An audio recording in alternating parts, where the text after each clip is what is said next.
A reserve can act as a second chance for you if fit hits the shan, but only if you've installed it correctly. In this video, I'm gonna walk you through the process of getting the proper reserve ordered for you, installed correctly, and getting that reserve pre-flighted,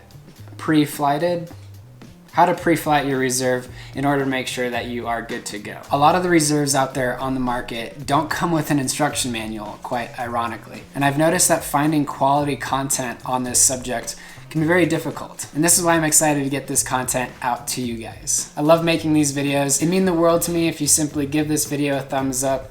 And if this type of content is up your alley, consider subscribing to the channel as well. Without any more of your time wasted, let's jump into what you'll need to order. The first thing you'll know is how much you weigh all up, which includes the weight of you, the pilot, the weight of the motor, and the weight of the wing all combined. So checking the weight chart before you actually check out is going to be key. While a bigger reserve might mean that it's a little bit heavier, it's also going to mean that it's a slower ride down. You just want to make sure that you're within the minimum weight range for the reserve. Being too light can increase the time it takes for that reserve to actually open up. I personally fly with an Angel Square 120, where that number represents the maximum weight loading on that reserve in kilograms, which translates to 264 pounds. I weigh all up just over 200 pounds with my setup, which is very comfortably below the max weight loading, which means I'll have a slightly slower descent rate with an increased chance of saving my gear as well as my legs. Having said this, however, please understand that a reserve is meant to save your life,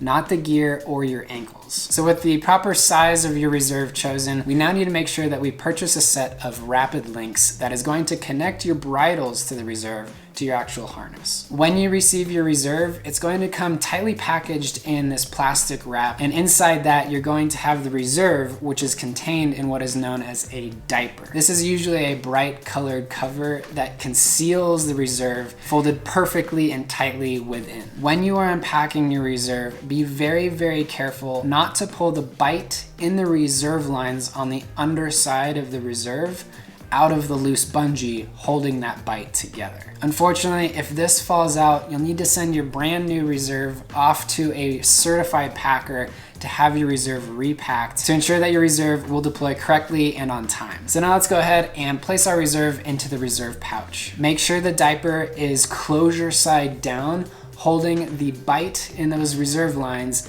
in the bottom of the pouch. At this point, we'll go ahead and attach our reserve handle to the diaper bag by feeding the large fabric loop on the opposite side of our handle through a smaller loop on our diaper bag, and then feed that handle through that bigger loop you just fed through the smaller loop and pull it tight like you're seeing here. We'll now make sure that our reserve handle is exposed, coming straight out, and then we'll get ready to close our reserve pouch. Before trying to close the pouch up, do yourself a favor and get yourself some strong line and go ahead and feed this line through that quick release loop that's going to hold your pouch together. We'll go ahead and close the reserve pouch by feeding this temporary line through the eyelets in the order specified on the pouch flaps. You'll need to pull fairly hard to get that quick release loop poking through the eyelets, but once you have the quick release loop exposed, poke that plastic wire on our reserve handle through that loop and into the sheathing as you see me doing right here. Go ahead and repeat this process on the other side,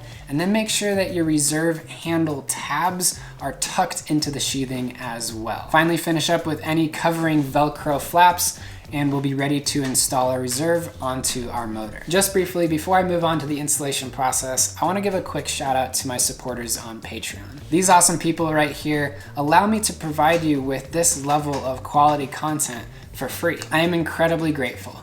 If you'd like to join them in this support, go check out the link in the description below. So now we're ready to attach the pouch with the reserve inside to our rig and route our bridles. We'll make sure that our bridles are untwisted from each other, and then we'll undo any Velcro sheathing we have on our harness. We'll choose one bridle to be left and one to be right. It doesn't really matter as the reserve doesn't have a front or back. As we route one to our left shoulder and one to our right shoulder, we want to make sure that we're going over the swing arm. It's not ideal to take a reserve ride hanging from your side. So again, make sure those bridles are going over your swing arm as you're seeing here. With our bridles routed, we'll go ahead and install our rapid links. You'll notice that I'm pulling up on those bridles to take out any unnecessary slack at those connection points. And then we'll tidy up the Velcro to hide those connection points. lines. Now we'll go ahead and close the sheathing that is covering the far side bridle. They're designed to keep those bridles from getting back behind your net. It'd be a pretty bad day to have those guys go into your propeller. With your far side sheathing closed, we'll go ahead and move to our near side sheathing. Near side and far side just referring to how far away it is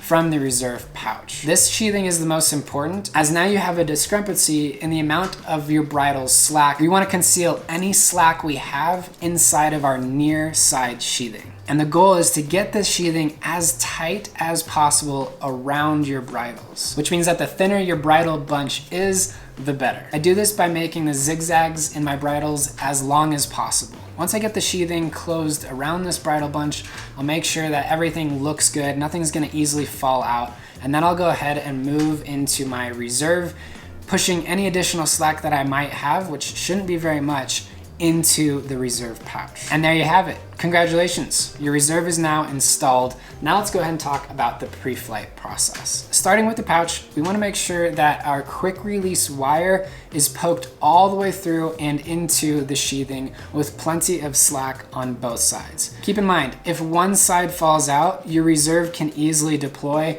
and at a low altitude, this could be a pretty dangerous thing. I'll then go ahead and inspect where the pouch connects to my harness and the seat board, making sure that any zippers or Velcro are in good shape. They're not coming apart whatsoever. I'll then go ahead and make sure that any slack that is potentially built up since my last flight in those reserve lines is thoroughly stowed and tucked. I'll then move to the sheathing, making sure that that Velcro is making thorough contact throughout the sheathing, and then I'm not seeing any of those double backed lines starting to slip out from that sheathing. And then I'll finally double check that my rapid links are securely fastened and that I can't undo them with my fingers. So that takes care of the installation and pre-flight. I would like to share with you a quick word of wisdom when it comes to flying with a reserve. A mentor shared this with me early on, and the advice he shared is to simply act like you don't have one. He explained to me that any safety equipment I employ on my equipment is not meant to save me from bad decision making. If you fly recklessly, justifying your decision making based on the fact that you have a reserve,